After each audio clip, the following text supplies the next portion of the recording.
जय जगन्नाथ प्रणाम समस्त को आशा करुच्ची आपण माने समस्ते भलरे थिबे।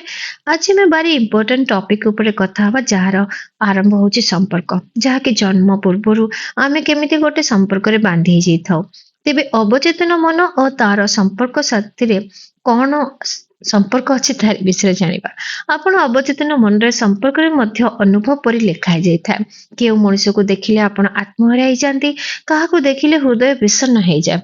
आपण जहाको जेपरि उपाय ग्रहण करते सेमिति ही अनुभव आसଥାଏ। आपण जेमिति चाहती किछि किछि संपर्क आपणक सह सेमिति ही व्यवहार करथंती। जेमिति किंकर मन मध्यरे रहंती सेमिति ही कटुता धीरे धीरे आम पाखक आसे। फॉर एग्जांपल आपण काहाको सामना रे कमलतार सह व्यवहार करती किंतु पिठी मोड़ी देला पर ता विषय विषाक्त मनोभाव रे निजको व्यक्त करती एवं ता बाबद रे बहुत किछि कथबार्ता करती। प्रकृति रे एही परि नकारात्मकता आम पई ध्वंसकारी हेइथाय। निजे विष पीवा सह समान हेइथाय। आपण मानसिक भाव रे विष पिउथांती जहाँ आपणकर दिव्य ऊर्जा शक्ति गुण सब किछि को नष्ट कर दिए। एही नकारात्मकता भावना आम मन अवचेतन मनरे बुझेई दिए एवं बहुत बहुत किछि को आम जीवन रे कठिनता जटिलता दुख कष्ट सब भरी दिए। तेबे मैथ्यू को अनुसार आमे कहा विषय अधिक भाविबा नाही, तांको स्वभाव विषय आमे तर्जमा मध्य करिबा नाही। प्रकृति रे आपण जहाकू सजेशन दियंती ता निजको मध्य निजर दक्षता को निजर सृजनशीलता को देउथांती। ता कहवा कथा हला तेणु काहाकू आमे मापू बा जज करबा अर्थ निजको जज करबा सह समान। आमे जदि काहा बाबद रे किछि जजमेंट रे से एम्ति हेइथिबो ता चरित्र एम्ति हेइथिबो सेम्ति हेइथिबो आमे ताकू कहू ता माने होचे आमे निजको ही जज करूथाउ। यही नियम अटे। एही नियम अनुसार आम अवचेतन मन काम करे। आमे निजर चरित्रर त्रुटि दृष्टिकोण को नहीं आमे अन्य मन को देखो। जदि केही काहाकू लुटे बा धोखा दिए बा वास्तव रे से निजको ही धोखा दउथाय, अन्य मानकर प्रति आमे जेपरि भावना रखिबा आमको सेपरि जीवन ही प्राप्त हबो।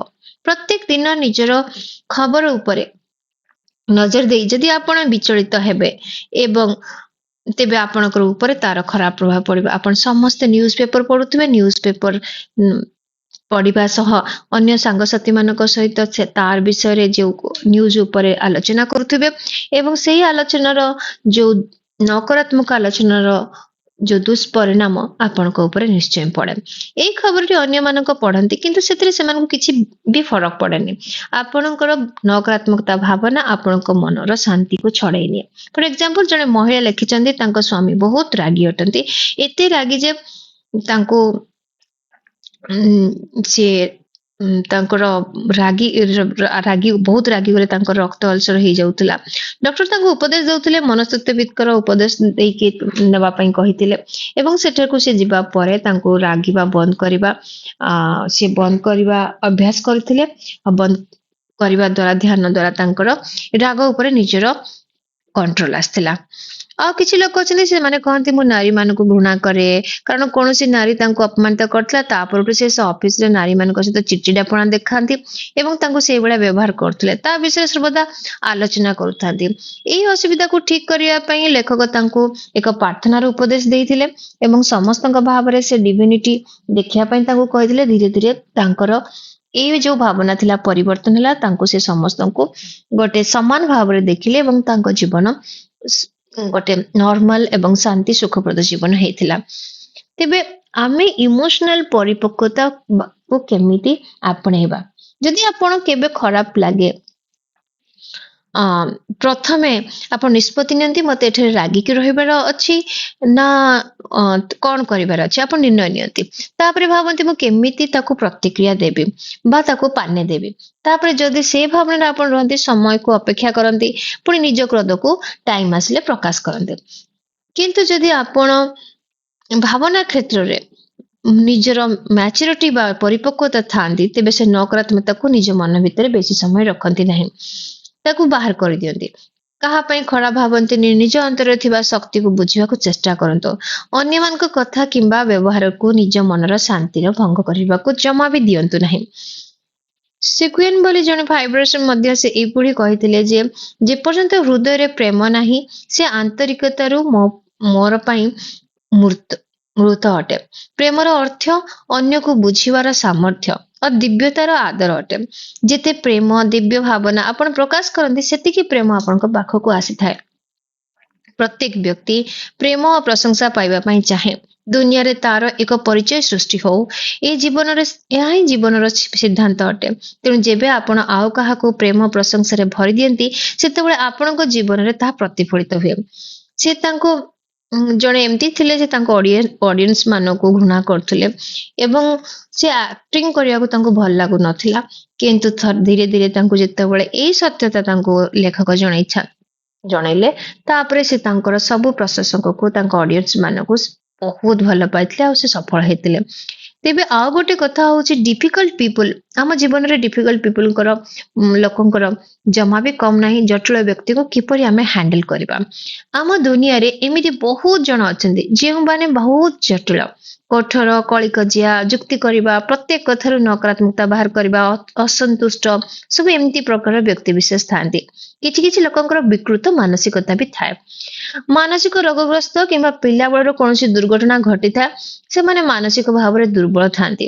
ଆମେ କାହାକୁ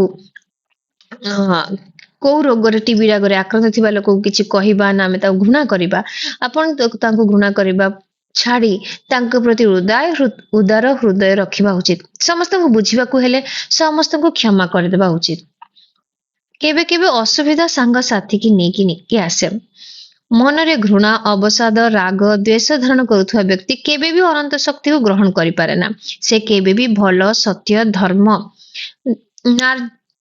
ନାର୍ଯ୍ୟବାନ ବ୍ୟକ୍ତିତ୍ୱକୁ ପସନ୍ଦ କରେ ନା ଏବଂ ଏମିତି କି ଯେ ତାହାକୁ ସାହାଯ୍ୟ କରିଥାନ୍ତି ତାଙ୍କୁ ମଧ୍ୟ ସେ କ୍ରିଟିସାଇଜ କରିବା ପାଇଁ ପଛାନ୍ତିନି।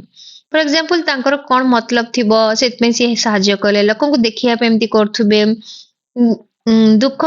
ଦୁଃଖକୁ ସୁଖ ଦରକାର ଯେବେ ଏମିତି ଭାବନ୍ତି ଆପଣଙ୍କୁ ଦୁଃଖୀ ହେଇଯାଆନ୍ତି। ଯେତେ ଆପଣ ବୁଝିପାରନ୍ତି ତେବେ ଆପଣ ଅବଚଳିତ ଓ ଶାନ୍ତ ଭାବରେ ରୁହନ୍ତି। ତେଣୁ ସବୁବେଳେ ଅନ୍ୟମାନଙ୍କୁ କ୍ରିଟିସାଇଜ କରିବା ମଧ୍ୟ ବନ୍ଦ କରିବା କଥା।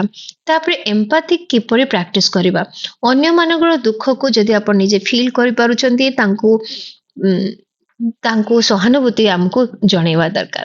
ଯେତେବେଳେ ଆପଣ ସହାନୁଭୂତି ଜଣାଉଛନ୍ତି ଆପଣଙ୍କର ଅବଚେତନ ମନ ଆପଣଙ୍କ ମନରେ ଉପୁଜୁଥିବା ଭାବନାକୁ ରେକର୍ଡ କରି ରଖେ। ସେଇ ସମୟରେ ଜୀବନ ଯେମିତି ହେଇଥାଏ ସଦାସର୍ବଦା ଅନ୍ୟମାନଙ୍କ ପାଇଁ ଭଲ ଭାବନ୍ତୁ। ଭଲ ଭାବିବା ଦ୍ୱାରା ନିଜ ପାଇଁ ଭଲ ହିଁ ହେଇଥାଏ। ଘୃଣା ଓ ଦ୍ୱନ୍ଦ୍ୱର ମାନସିକତା ମନର ବିଷ ଅଟେ। ଅନ୍ୟମାନଙ୍କ ପାଇଁ ଖରାପ ଭାବିଲେ ତାହା ନିଜ ପାଇଁ ଘଟେ। କାରଣ ଆପଣ ହିଁ ଆପଣଙ୍କ ପୃଥିବୀର ଏକମାତ୍ର ସ୍ରଷ୍ଟା ଏବଂ ଆପଣଙ୍କର ଭାବନା ସୃଜନାତ୍ମକରେ ଭରିବା ଦରକାର। ସାଇକୋଲୋଜି ଅନୁସାରେ ଗୋଲ୍ଡେନ ରୁଲ ହଉଛି ଯଦି ଆପଣ ଆଉ କାହା ଉପରେ ଯେମିତି ଭାବନା ରଖିବେ ଆପଣଙ୍କୁ ମଧ୍ୟ ସେପରି ଭାବନା ଗ୍ରହଣ କରିବେ। ଅନ୍ୟମାନଙ୍କୁ ଧୋକା ଦେବା ମିଛ କହିବା ଦ୍ୱାରା ଆମେ ଅଭାବ ଅସୁବିଧା ଲସ୍ ଲିମିଟେସନ ଏଗୁଡା ସବୁ ଆମ ଜୀବନକୁ ଆଟ୍ରାକ୍ଟ କରିଥାଉ। ଅବଚେତନ ମନ ଆମ ଅନ୍ତର୍ମନର ନକାରାତ୍ମକତା ଭାବନାକୁ ଅସୁବିଧାକୁ ଏସବୁକୁ ଆକର୍ଷଣ କରିଦେଇଥାଉ। ତେବେ ଆପଣ ଯାହା ଭଲ କରିଥାନ୍ତି ତେବେ ତାହା ଆପଣଙ୍କ ପାଖକୁ ପ୍ରେମ କରୁଣା ସବୁ କିଛି ହେଇ ଆପଣଙ୍କ ପାଖକୁ ଫେରିକି ଆସେ। ଆପଣଙ୍କ ଭାବନାର ଉତ୍ତରଦାୟିତ୍ୱ ନିଜେ ହିଁ ନିଅନ୍ତୁ। ଇମୋସନାଲ ମ୍ୟାଚୁରିଟି ଏକ ଅନ୍ୟମାନଙ୍କର ମତାମତ ଅଲଗା ହେଲେ ତାକୁ ଗ୍ରହଣ କରନ୍ତୁ। ସେମିତି ଅନ୍ୟମାନଙ୍କୁ ମଧ୍ୟ ଆପଣ ଗ୍ରହଣ କରିବେ। ତାକୁ ଇମୋସନାଲ ମ୍ୟାଚୁରିଟି କହନ୍ତି। ନହେଲେ କୋଉ ଜାଗାରେ ଝଗଡା ହେଲେ କି କାହା ସହିତ ମତାନ୍ତର ହେଲେ ଆପଣ ଚୁପ ରହିଯିବା ତାଙ୍କ ସହିତ କଣ୍ଟାକ୍ଟ ନ ରଖିବା ତାଙ୍କ ଖରାପ ଭାବୁଥିବା ଏଗୁଡା ସବୁ ଇମୋସନାଲ ଇମ୍ୟାଚୁର ମାନଙ୍କର ପ୍ରତିକ୍ରିୟା ଅଟେ। ପଶୁ ପକ୍ଷୀ ମାନେ ଡରର ତରଙ୍ଗକୁ ଠିକ ଭାବରେ ଜାଣିପାରନ୍ତି ଏବଂ ଆପଣଙ୍କୁ ଆକ୍ରମଣ କରନ୍ତି। ଏମିତି ଅନେକ ବ୍ୟକ୍ତି ଏହିପରି ଅଛନ୍ତି ଆପଣଙ୍କ ମନକୁ ସେମାନେ କ୍ଷତିଗ୍ରସ୍ତ ଲହୁଲୁହାଣ କରିପାରିବେ। ତେଣୁ ନିଜ ଡରକୁ ନିଜ ମନରୁ ବାହାର କରନ୍ତୁ। ଯାହା ନିଜ ପାଇଁ କାମନା କରୁଛନ୍ତି ତା ଅନ୍ୟମାନଙ୍କ ପାଇଁ ମଧ୍ୟ କରନ୍ତୁ। ଆପଣଙ୍କର ବିନା ଅନୁମତିରେ ବିନା ପରମିଶନରେ ଆପଣଙ୍କୁ କେହି ବି ଇରିଟେଟ କରିପାରିବେନି। ଆପଣ ତାକୁ ଆଶୀର୍ବାଦ ଦିଅନ୍ତୁ। ଆପଣଙ୍କୁ କିଏ ଖରାପ କହିଲେ ତା ଆତ୍ମାକୁ ଭଗବାନଙ୍କୁ ଆଶୀର୍ବାଦ କରନ୍ତୁ ବୋଲି ସବୁ ତା ପାଇଁ ପ୍ରାର୍ଥନା କରନ୍ତୁ। ସଫଳତା ପ୍ରମୋଶନ ଭଲ ଗୁଣ ଭଲ ମନ୍ଦ ଯାହା ବି ସବୁ ଜୀବନରେ ଭଲ ଆସୁଛି ତାକୁ ସେଲିବ୍ରେଟ କରନ୍ତୁ। ଏହା କରିବା ଦ୍ୱାରା ଆପଣ ଆହୁରି ଏପରି ପରିସ୍ଥିତିକୁ ଆକର୍ଷଣ କରିଥାନ୍ତି। ଯଦି କିଛି ଆପଣଙ୍କର ଅଛି ତାହା ହେଲା ପ୍ରେମ। ଯାହା ଯଦି ଆପଣଙ୍କର ମାନେ ନିଜର ଅଛି ତେବେ ତାହା ହଉଛି ନିଜ ମନ ଭିତରର ଭଲ ପାଇବା। ଅନ୍ୟମାନଙ୍କ ପାଇଁ ଭଲ ପାଇବା ଦେବା ଏବଂ ନିଜ ପାଇଁ ସ୍ୱାସ୍ଥ୍ୟ ଖୁସି ଓ ଆଶୀର୍ବାଦ ସଦା ସଦା ପର୍ଯ୍ୟନ୍ତ ପାଇଁ ଆକର୍ଷଣ କରିବା।